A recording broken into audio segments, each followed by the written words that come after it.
Балаңызға қатты айқайлап ұрыстыңыз ба? Одан қалса, балаңызға қол жұмсадыңыз ба? Бұның барлығы ешқандай балаға сабақ үйретпейді. Неге екенін осы видеода айтып беремін. Балаңызға физикалық күш көрсеткен кезде, айқайлаған кезде, оған тек қана бір нәрсені үйретесіз. Яғни жақсы көретін адамыңа зорлық-зомбылық жасау өте қалыпты деген нәрсені ғана үйретесіз. Яғни айталық белгілі бір жағдайда сіз оған ашуланып, айқайлап жіберуіңіз мүмкін. Айқайлауыңыз ол сіздің ішіңізде ешқандай ресурстың жоқтығынан, яғни сіз өзіңізді ұстай алмайсыз, ұстай алмағандықтан бүкіл ашу ызаңызды осы айқаймен, немесе одан қалса физикалық күш жұмсаумен шығарасыз.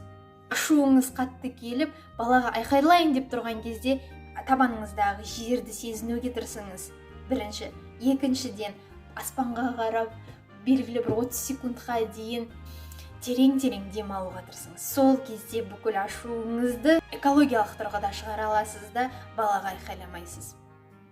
Ал кез келген жағдайда балаға айқайламаудың тағы да бір жолы ол баламен коммуникациялауға тырысу.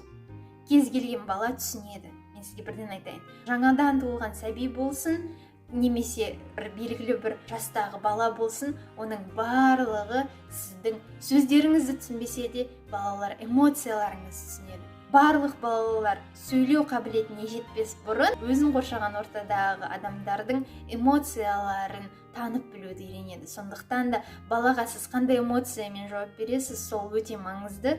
Өйткені бұл ретте сіз осы қорқынышқа негізделген, ұрып соғу, айқайлауға негізделген ұрпақтан ұрпаққа келе жатқан осы циклды бұзасыз. Бұл циклды бұзу үшін ең бірінші өзіңіздің ресурсыңызды толтырғаныңыз дұрыс. Яғни өзіңіз үнемі терең тыныс алуға үйреніп, табаныңыздың астындағы жерді сезінуге, осы сәтте өмір сүруге үйрену керек. Солай ғана балаға айқайламайсыз. Ал балаға айқайлаудың орнына сіз осы оң үлгі әдісіндегі тәсілдерді пайдаланғаныңыз жөн. Сәлем, менің есімім Нұрбақыт. Мен 27 айлық баланың анасымын. Оң үлгі әдісін ұстанушы анамын.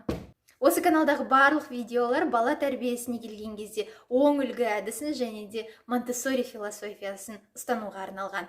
Осы видео баланы қорқыту және де ұрып соғу, айқайлау, яғни жазалау сияқты барлық тәрбиелеудің жолдарының дұрыс емес екенін түсіндіруге арналған.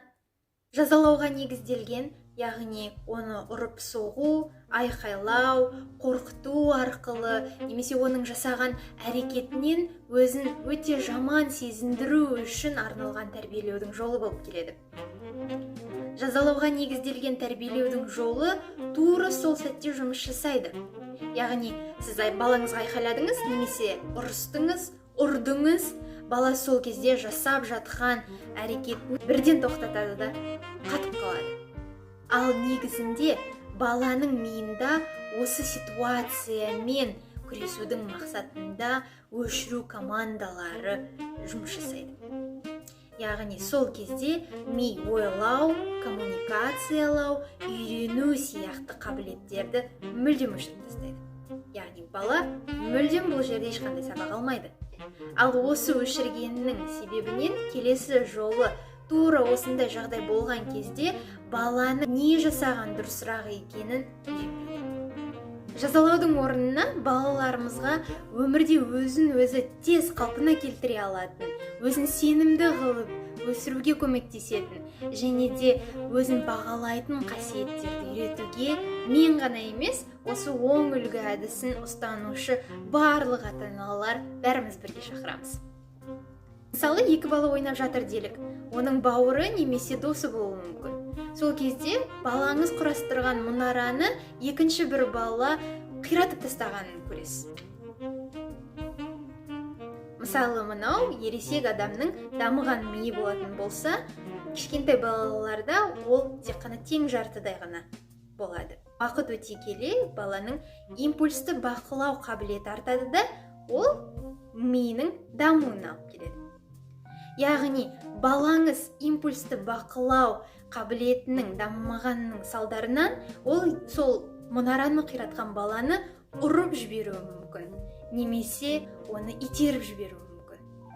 Яғни сол кезде сіз балаңызға жақын келіп, сен салған мұнараны бұзғанын көру өте жаман тиді я саған. Сонда жаман болды. Сондықтан да сен ашуланып тұрсың, деп осылай айтқаныңыз дұрыс. Осы сіздің алғашқы қадамыңыз болады. Бастапқыда балаға бұлай айтпас бұрын оны құшақтауға, немесе оны жай ғана қасына жақын келіп, өзіңіздің оны қолдауға келгеніңізді сезіндірсеңіз жеткілікті. Содан соң балаңызға оның не сезініп жатқанын айқындап берсеңіз болады. Солайша сіз балаңызды тезірек тыныштандыра аласыз. Ол итеріп жіберсе де, өзінің жаңағы ашуын солай шығарса да, ол ары қарай өзінің жаңағы ашуын әлде де сезініп тұрады. Соның салдарынан ол одан сайын айқайлап, бұл жерде хаос болып кетеді.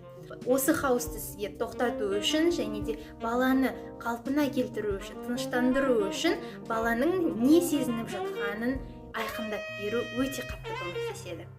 Бала тура сол сәтте итеріп, соғып жібергеннің салдарынан ол ашуын солай шығарды деп те байқауымыз мүмкін. Бірақ ол кезде ашу шықпайды. Ол тек қана ашудың бір бөлігі ғана шығады да, ал бастапқы барлық ашудың үлкен бөлігі оның ішінде қалып қояды.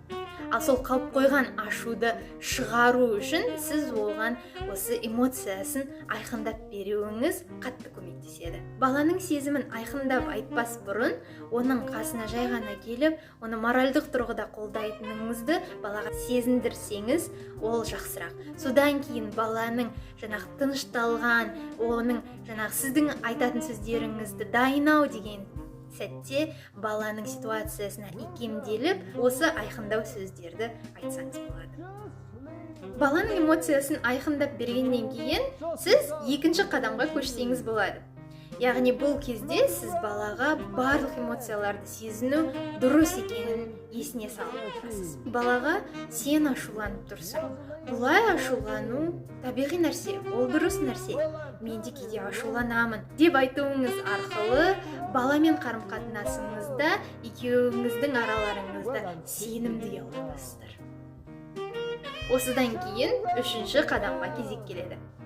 Бұл қадам кезінде балаға сенімді, байсалды дауыспен үнемі шектеу қойып тұруыңыз керек. Яғни, мен саған ешкімді ұрғызбаймын, ұрған ауырады. Сенің бауырыңды немесе досыңды ары қарай жылжытамын да, солайша оны қауіпсіздікте ұстаймыз деп айтасыз. Яғни, сіз бұл жерде шектеу қойдыңыз. Ұруға болмайды деген шектеу қойдыңыз.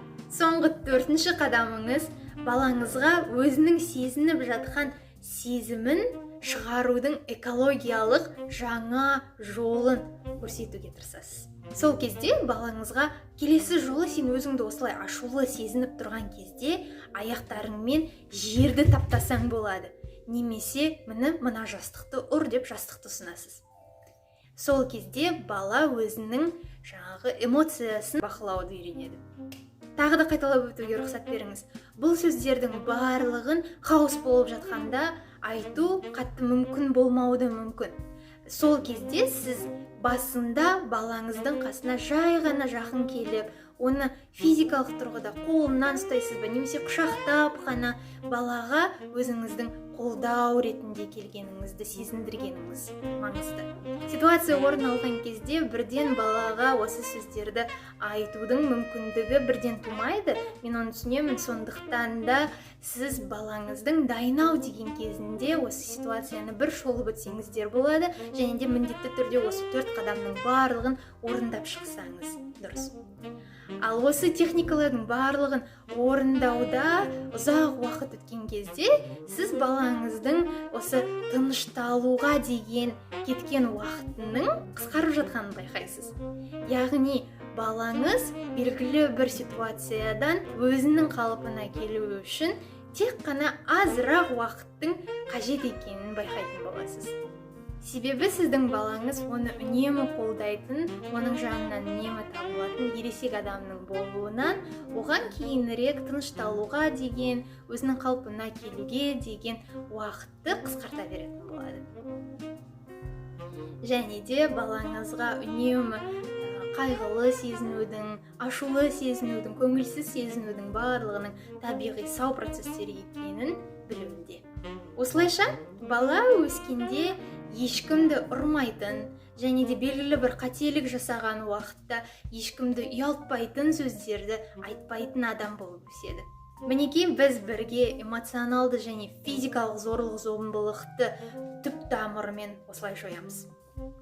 Және де тағы да айта кететін жағдай, егер бір ересек адам сіздің балаңызға сұмдық қатынас жасаған кезде, балаңыз сол адамның оған жасаған физикалық немесе эмоционалды зорлық-зомбылығынан қашан қашу керек екен, қашан одан кету керек екен ұғынатын батылдық пен өзін өзі бағалайтын қабілетті іске қоса алатын болады. Видеодағы барлық ақпаратты зейін қойып тыңдағаныңызға және де соңына дейін қарағаныңызға үлкен алғысымды білдіремін.